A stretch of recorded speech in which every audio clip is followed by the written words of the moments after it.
Welcome everyone, it's Shari Carroll for SimonsStamp.com, and I have a color coordinates for you where I'm using some stencils and die cuts to create my card. I've chosen some ink colors that feel very serene to me, and those are Sparrow, Stone, and Surf Blue. As another color for my combination, I'm using some Tim Holtz reflective papers, and this almost has a champagne or mocha feel to it. I'm also using some surf blue cardstock and also white, and I'll be using the Tim Holtz string stencil onto Neenah white cardstock. And I'll be blending my colors through the stencil using the mini round ink blending tools from Ranger.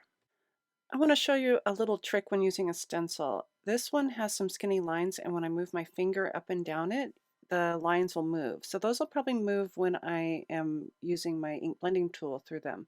So what I've found is the Pixie Spray, and the Pixie Spray is light tack repositionable adhesive, and it's just for stencils. Shake it up really well before you use it, and you can spray it onto your stencil.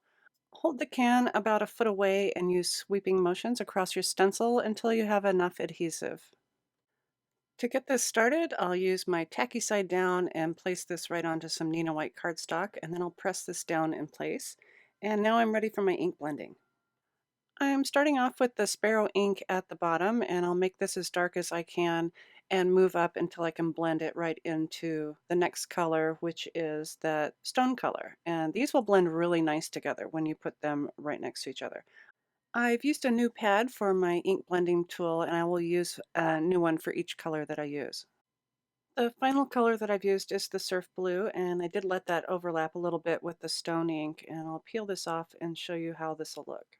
I've gotten a really nice color in between that blue and the stone, and everything blends together so well.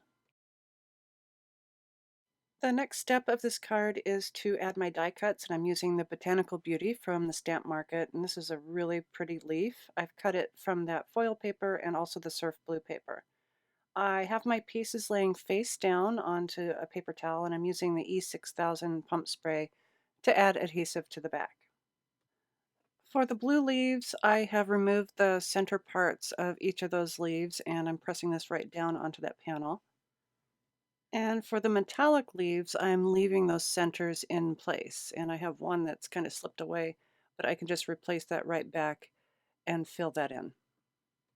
And to finish off this card, I have cut up some of my sentiment strips, and those are the Simon Says Stamp Sentiment Strips 2, and this says Celebrate Life, and my card is finished. This card is clean and simple, and it really shows off the properties of those inks through that string stencil. And also the leaves where they're overlapped, one that has just the outlines and one that's filled in. And finally, using the Simon Says Stamp sentiment strips to add a quick message to finish off your card. I hope I've given you some inspiration in pulling out some inks and papers to create a clean and simple card. Be sure to check the description box below for the link to our blog post, which has downloadable PDFs so you can create your own swatch book of all our color coordinates. And as always, thanks so much for watching.